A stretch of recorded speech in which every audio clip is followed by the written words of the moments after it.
Ndabasuje muherereye hose ikaze ku Isaniro Empire isoko y'inkuru zubaka societe. Umuraperi G wakuranye zo kuzerekana itandukaniro ry'abagabo agiye gusezerana n'umugore w'abana babiri bamaze igihe babana mu buryo butemewe n'amategeko. Uyu muraperi G rero amaze igihe yimukiye i Burayi, akari mu giteguro y'ubukwe n'umugore wo muri Polonye bamaze igihe bakundana, ndetse amakuru anemeza yuko babana n'umugore n'umugabo ubwo barakocoranye. Karangwa Lionel rero ari we G, amakuru y'ubukwe bwe ubwe yarayiyemereye ahamya ko amaze igihe akundana n'uyu mugore, ati nibyo turi mu rukundo gusa ntabwo turakora ubukwe, gusa turi kubiganira mu gihe cya vuba bishoboka kuba inkuru yaba impamo. G yavuze ko bigenze uko abyifuza umwaka utaha, ubwo ni mu 2026 yakora ubukwe n'uyu mugore wo muri Polandi aho amaze igihe aba, bakaba banakundana. Uyu mugore yitwa Emilia Miekoska, akaba yitegura kurushinga na G, ni umugore ufite abana babiri. Ubundi mu Kinyarwanda abana barerwa na mama utari mama wabo by'amaraso, ubundi uwo mugore yitwa mukase. Ubwo umugabo waborera abana batarabe mbega tore babyaye mu by'amaraso, ubwo we agomba kuba yitwa mukanyina. Mu 2022 rero G nibwo yimukiye muri Polonye, ndetse nyuma y'igihe gito atangira kuvuga mu nkuru n'uyu mugore, nubwo nta byinshi yari yarigeze amutangazaho.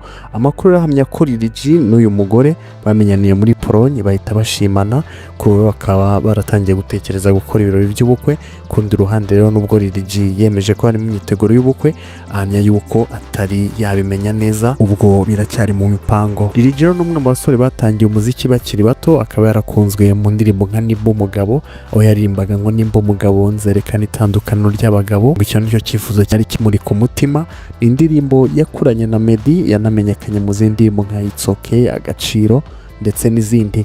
Umuziki awutangiye mu 2006 yamamara ari umwana ku myaka 12, ariko ageze mu myaka y'ubusore bita birangira umuziki ameze nk'uvuyemo ko kujya aho muri Europe. Karangwa Lionel aka G yavutse kwa 20 mu 1994, avukira i Kigali, akaba yaratangiye umuziki akiri umwana muto cyane. Muri 1997 yagiye kwiga kuri La Colombière ahajya Saint Joseph, aho yasoreje amashuri abanza akomereza muri Aperugunga, ari nabwo yamamaraga cyane. Amaze gukura yanashinze studio ayita Round Music, gusa nyuma yaje kubivamo akomeza i Burayi. G n'umwe mu bahanzi bakunzwe cyane, yakundwa akiri umwana, ariko ko yakuraga hamwe ntibamuvugeho rumwe.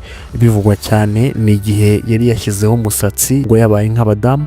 Abantu benshi rero bari bamunenze icyo gihe yagize icyabivugaho, avuga ko adashobora kubura abamuvuga mu gihe yaba akiriho. Yavuze mu kiganiro rero yagize, akaba yaravuze ko benshi bamuvugaho bakanamunenga ngo kubera umusatsi we, akavuga yuko ibyo ntacyo bivuze. Yagize ati rero itandukaniro ry'abagabo ntirigaragarira mu misatsi ahubwo ni ibikorwa. Ati wasanga hari abamvuga bafite n'amadeni mu duce batuyemo. Avuga ko abantu bakwiriye kwita ku bibareba, ibitabareba bakabyihorera. Yavuze yuko atajya atinya no kuba yavugwa, ngo kuko mu gihe cyose azaba akiriho agomba kujya avugwa. Uyu G rero agiye gukora ubukwe n'uyu mudamu wo muri Polonye aho babana, akaba yavuze yuko ubukwe bwabo za 2026 nibitwagarukaho rero duhuriye mu bindi biganiro.